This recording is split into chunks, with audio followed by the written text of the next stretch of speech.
Da pena pensar que las pocas veces que en esta vida se me ocurrió no portarme demasiado mal, esa fatalidad, esa mala estrella que, como ya más atrás le dije, parece como complacerse en acompañarme, torció y dispuso las cosas de forma tal que la bondad no acabó para servir a mi alma para maldita la cosa. Peor aún, no solo para nada sirvió, sino que a fuerza de desviarse y de degenerar siempre a algún mal peor, me hubo de conducir.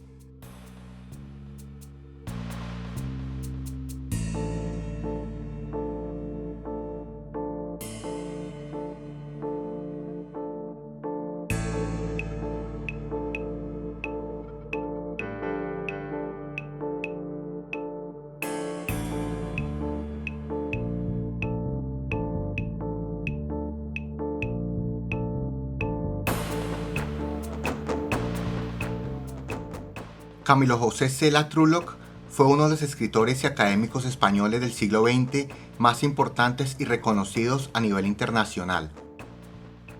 Dentro de su extensa obra literaria, trabajó los géneros de la novela, el cuento, la poesía, los libros de viajes, el ensayo, las memorias y los artículos periodísticos, entre otros.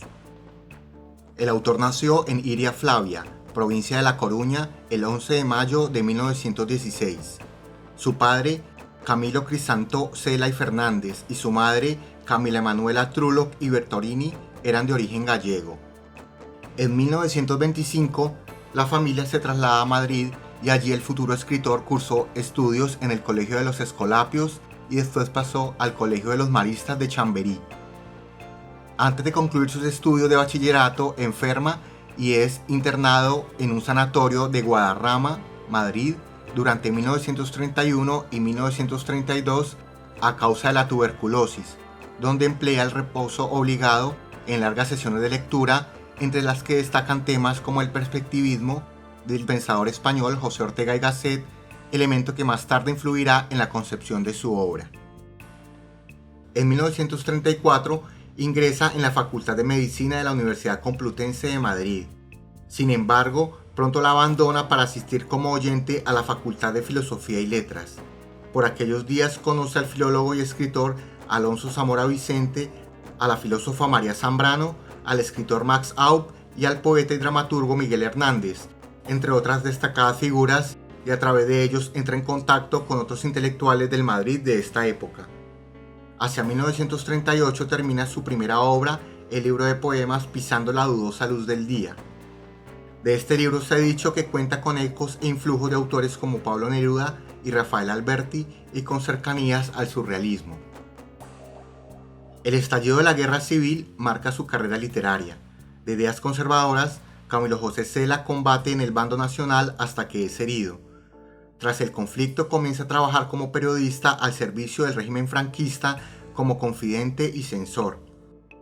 Esa colaboración con la dictadura se produjo más bien de forma ambivalente durante varios años. Por esta época Cela abandona la carrera de Derecho para dedicarse profesionalmente a la literatura. Su primera gran obra, La familia de Pascual Duarte, ve la luz en 1942 y a pesar de su éxito se ve involucrado en problemas con la Iglesia Católica por motivo de algunos elementos polémicos para la época, como veremos con cierto detalle más adelante, lo que concluye en la prohibición de la segunda edición de la novela, que acaba siendo publicada en Buenos Aires. Dentro de algunas de sus obras más importantes podemos mencionar también la novela Pabellón de Reposo de 1943, Nuevas andanzas y desventuras del Lazarillo de Tormes de 1944, libro en el cual toma como referencia al héroe de la clásica obra española picaresca, Viaje a la Alcarria de 1948, El cancionero de la Alcarria, también de 1948, y El gallego y su cuadrilla, de 1949. Estos últimos tres libros de índole viajera, paisajística y testimonial. También tenemos la novela La Colmena, de 1951, quizás su obra más reconocida, la cual se publica en Buenos Aires y es de inmediato prohibida en España. Este libro, con sobresaliente técnica de visos objetivistas, ofrece una panorámica de la vida madrileña hacia 1942 en el ambiente depresivo de la posguerra. Valga resaltar su complejo montaje para ubicar y seguir a más de 300 personajes. Otra novela representativa es La Catira de 1955, cuya acción se sitúa en Venezuela y fue fruto de una larga estancia en este país, derivada por encargo de la dictadura de Marcos Pérez Jiménez, quien solicitó la escritura de un libro que contribuyera a promover la imagen del país en el extranjero. Entre la obra más tardía de Cela hallamos las novelas Mazurca para dos muertos de 1983 y Cristo vs. Arizona de 1988. También el libro autobiográfico Memorias, Entendimientos y Voluntades de 1993, El asesinato del perdedor de 1994, Historia de una persona empujada al suicidio por la sociedad, y el Diccionario Geográfico Popular de España de 1997, entre muchas otras obras. En 1956 viaja a Mallorca, donde junto a Caballero Bonal funda la revista Papeles de Son Armadans. En 1964, junto con su hermano José Cela, crea la editorial Alfaguara. En 1957 es elegido para ocupar el sillón Q de la Real Academia Española. Durante la época de la transición a la democracia desempeña un papel notable en la vida pública española, ocupando por designación real un escaño en el Senado de las primeras Cortes Democráticas y participando así en la revisión del texto constitucional elaborado por el Congreso.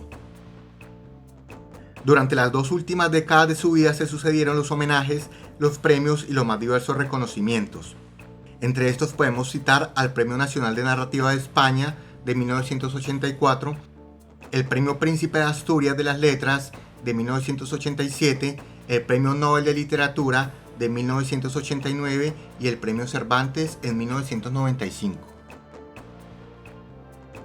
En 1996, el día de su 80º cumpleaños, el rey don Juan Carlos I le concede el título de Marqués de Iria Flavia, su tierra natal. Finalmente, Camilo José Cela muere en Madrid el 17 de enero de 2002 a los 85 años de edad.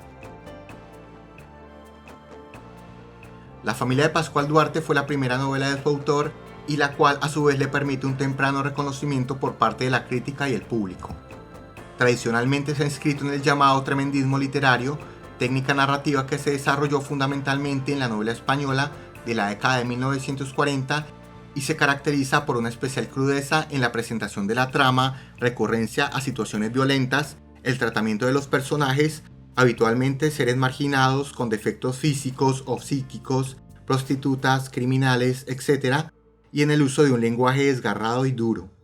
La relación entre esta tendencia y el contexto social de la inmediata posguerra es clara, pues parece responder a las complicadas experiencias vividas por los autores durante la guerra, contienda que habría condicionado su manera de ver y presentar la realidad en el mundo artístico. En este sentido, el tremendismo se nutre de las tendencias naturalistas y realistas decimonónicas y conserva cierto estilo emparentado con el folletín, este último elemento muy presente en la novela que abordaremos en esta ocasión, lo cual a su vez facilita su lectura para diversos públicos.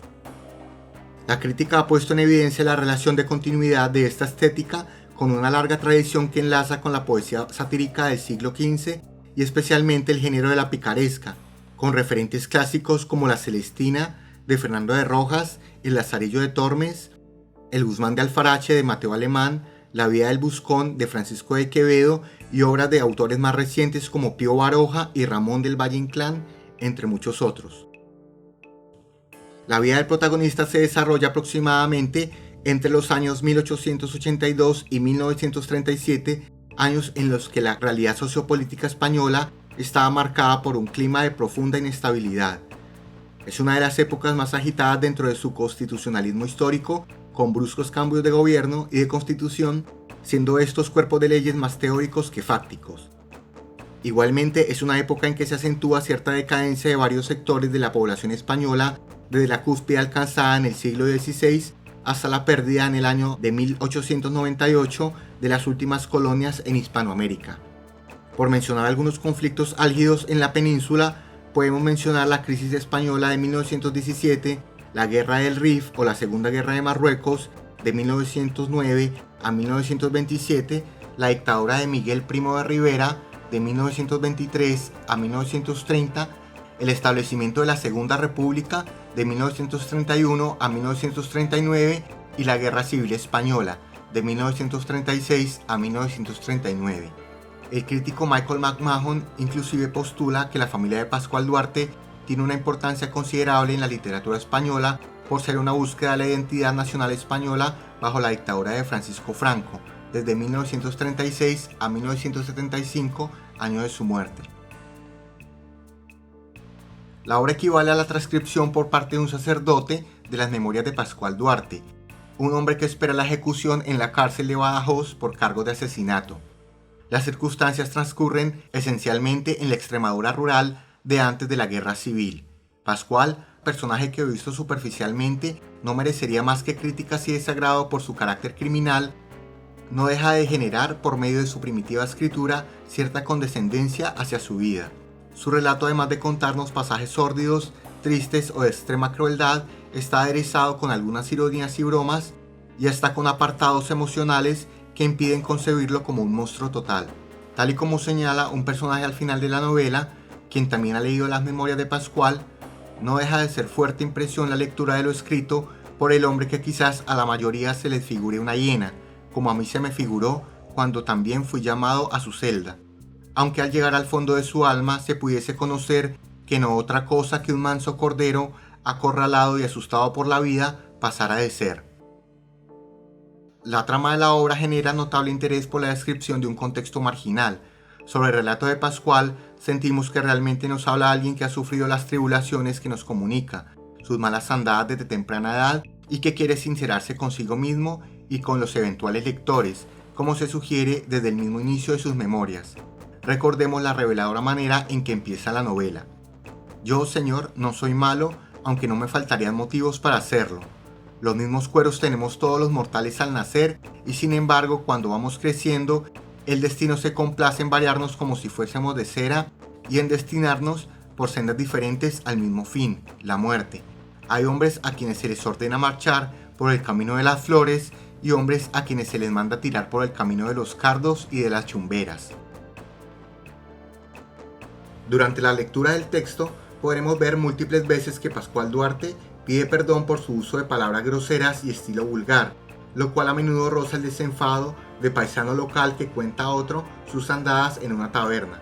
Su relato está aderezado por una notable jerga llena de dichos del refranero español tradicional, tales como no meter los perros en danza por guardar la discreción en asuntos ajenos o privados, el cántaro que mucho va a la fuente acaba por romperse, lo cual equivale a decir que de una situación reiterada se pueden predecir sus consecuencias predominantemente negativas, o no por mucho madrugar amanece más temprano, lo que indica que para ciertas cosas no valen los apresuramientos.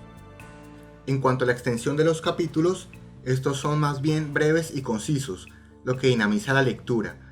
Los diálogos se componen de frases llamativamente cortas, sin disquisiciones o intercambios amplios ni complejos, lo que hace énfasis en la dureza y sequedad de las relaciones entre los personajes.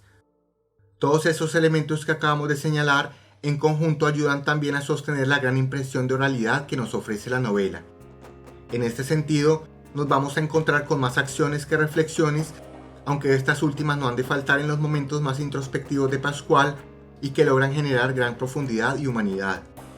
Uno de los recursos estilísticos que aparece con cierta recurrencia en la novela y que solicitan una lectura más cuidadosa es el manejo del hiperbatón y su cariz arcaizante, antiguo. Recordemos brevemente que el hiperbatón es una figura retórica en la cual se altera la sintaxis habitual de una oración, principalmente con fines métricos o de énfasis. Este elemento tiene un largo historial, especialmente en el Siglo de Oro, que vale la pena conocer en parte por la exigencia mental que solicita para ser aprehendido. Volviendo al argumento de la novela, Pascual se remite en varias ocasiones a algunos elementos de su niñez, en los que describe las vejaciones familiares de extrema pobreza tanto material como educativa. Nos comunica que su familia se componía por un padre violento y bebedor que golpeaba tanto a su esposa como a sus hijos y que al parecer estuvo un tiempo en la cárcel por motivo de involucrarse en negocios de contrabando. En cuanto a la descripción de la madre, Pascual la refiere como una mujer delgada, enjuta, vestida siempre de negro, pero altanera y de mal carácter, tal y como su esposo. En tales circunstancias no es raro esperarse, las peleas y desavenencias eran el pan diario de la casa. A su vez, Pascual nos comenta que una vez aprendió a leer, escribir, sumar y restar, fue retirado de la escuela cuando apenas tenía 12 años de edad. Poco después nos relata aspectos del nacimiento y la vida de su hermana menor, de nombre Rosario, de complexión debilucha y esmirriada, según sus propias palabras, y quien también tuvo una niñez descuidada. También nos enteramos de la corta vida del hermano de Pascual, de nombre Mario, criatura maltrecha y enfermiza que muere poco antes de sus 10 años de edad de manera absurda y trágica. Valga adelantar que en general la familia se rige por preceptos católicos, como era de esperarse en la generalidad de la cultura española, y por ello salen a relucir motivos al respecto en múltiples momentos de la novela a través de creencias, costumbres y dichos populares, los cuales oscilan entre el respeto solemne y la ironía divertida. Inclusive encontramos grandes afinidades entre el ideario religioso en el ámbito confesional y el carácter con que Pascual relata sus memorias, lo cual no olvidemos que efectúa desde la cárcel. Inclusive, literalmente la correspondencia de ambos aspectos salta a la vista.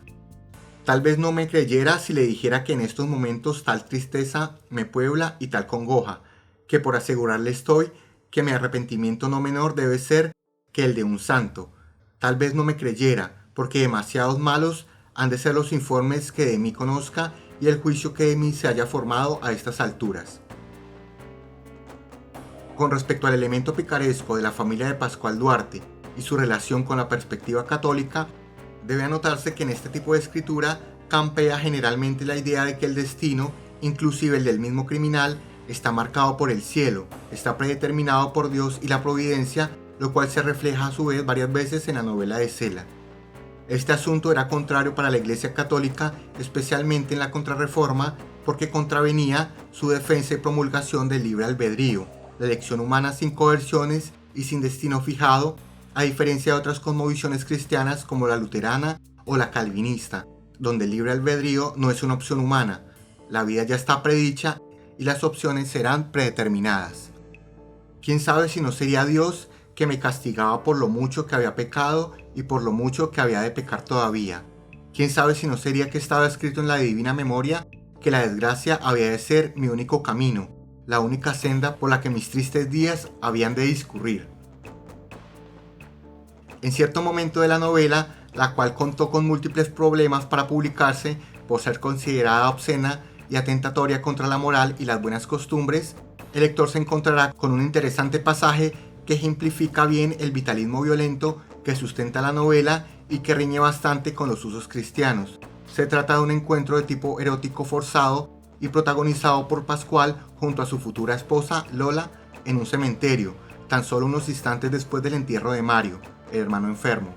Se entiende que surja la posibilidad de abordar tal pasaje problemático con el conocido motivo de Eros y Tánatos, tal y como lo desarrolla el trabajo de Sigmund Freud sobre la conducta humana presionada por la muerte y el sexo, y algunas elaboraciones artísticas al respecto. Estaba como atontado cuando empecé a volver a percatarme de la vida, sentado en la tierra recién removida sobre el cadáver de Mario. ¿Por qué me quedé allí y el tiempo que pasó? Son dos cosas que no averigüé jamás. Hacía calor, unos tiemblos me recorrieron todo el cuerpo, no podía moverme, estaba clavado como por el mirar del lobo. De pie, a mi lado estaba Lola, sus pechos subían y bajaban al respirar. El capítulo 13 es especialmente revelador en cuanto a la concepción de Pascual con respecto a su trabajo de escritura y las afrentas en su existencia. Componer sus memorias desde la prisión es una de las pocas formas en que puede seguir aguantando sus duras circunstancias. Pascual también equipara la escritura creativa a la concepción de un hijo. En un par de ocasiones nos comunica que ha detenido su labor escritural por largo tiempo por causa de las congojas y el desánimo que lo embarga. Inclusive, en un momento solicita la intervención de un sacerdote para efectuar sus confesiones. Más adelante Pascual nos informará de su plan de buscar mejores condiciones de vida en América. Nos narra su escape y las poblaciones que atraviesa, como Madrid. Su descripción detallada de varios aspectos de la capital española son interesantes en la medida en que contrastan con su procedencia provinciana y casi campesina. Más adelante salta a La Coruña, puerto en el cual son habituales las partidas de viajes transatlánticos. Pero dado los costos del viaje, Pascual tendrá que desistir y más bien entrar a trabajar en la localidad, por cierto tiempo, hasta que finalmente decide retornar a su lugar de origen. Los eventos duros continúan a lo largo de la narración hasta que finalmente desemboca en un terrible final que nadie se esperaba, quizás un tanto abrupto para el ritmo que llevaba la novela, pero que resulta ser la perfecta coronación para una vida infame como la de Pascual Duarte. Sus memorias nos sugieren reiteradas veces que los nefastos hechos que desata y en que se ve envuelto también desean prestar servicios moralizadores para que los lectores escapen de la vida criminal y se decanten por una vida buena, lejos de la violencia, la sangre y la maldad. En suma, La familia de Pascual Duarte es una novela vital y dura que vale la pena releerse a pesar del tiempo transcurrido. Su truculenta narración permite acercarnos a la vida de algunos protagonistas y pasajes propios de la vida marginal española a finales del siglo XIX y a principios del XX, pero que a su vez son situaciones que no tienen nacionalidad y que continúan generando espirales de violencia agravadas por unas lamentables condiciones de existencia, como ocurre en cualquier lugar del mundo. Además, esta novela permite identificar elementos formales y temáticos donde converge una larga tradición de la narrativa picaresca española y su repercusión y adaptaciones en el resto del mundo a través del tiempo. Por mencionar solo un ejemplo, el género negro, especialmente aquel que recrea los motivos del criminal de origen humilde que decide contar algunos turbios avatares de su vida desde la prisión y que está próximo a ser juzgado y a recibir el peso de la ley. Como señala atinadamente Darío Villanueva, Camilo José Cela prescinde de todos los disfraces culturales o sociales que pretenden ocultar al hombre y al término de su poda se encuentra con lo escatológico, lo ruin, lo elemental, pero también con el sorprendente e inagotable filón de los valores descarnadamente humanos. A nuestro juicio, estos aspectos son de gran importancia para pensar también las contradicciones que surgen cuando se condena el punitivismo, las leyes y regulaciones legales de manera abstracta y lejana. Se alegan inclusive pensadores que critican a menudo cándidamente los modos institucionales y las tramas de poder, pero como toda esta voluntad caritativa pierde peso cuando nos encontramos con expresas y cercanas manifestaciones de violencia y agresividad, sobre todo en cuanto a crímenes esencialmente sensibles para la moralidad social, tan dada a explosiones emotivas y poca racionalidad, tal y como los que comete Pascual Duarte. Como plantea Rafael Narbona en una reciente semblanza a propósito de los 20 años de la muerte de Camilo José Cela, que se cumplen en 2022, la figura del autor español puede resultar hoy excesiva, hiperbólica e intempestiva, de lo cual pueden dar fe las sendas polémicas, tanto políticas como personales, que protagonizó durante toda su vida, además de haber tenido fama de escritor problemático que no escatimaba en opiniones delicadas o palabras de alto calibre.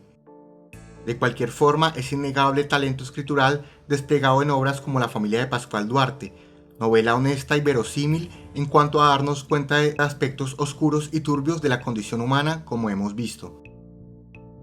Además, sale muy bien librada de las consabidas intentonas fallidas, tanto viejas como actuales, de recrear circunstancias duras que no se han sufrido en carne propia, no se conocen de primera mano o ni siquiera demuestran una investigación más juiciosa ni la sensibilidad para crear literatura a partir de ello. Por ello vale la pena retomar y revalorar esta obra en la medida en que nos permite asomarnos sin contemplaciones a la vida de los desposeídos y marginales y entrever algunos mecanismos morales, psicológicos y sociales de su existencia, tal y como Pascual escribe por medio de las lapidarias vicisitudes de este pobre yo, este desgraciado derrotado que tan poca compasión en usted y en la sociedad es capaz de provocar.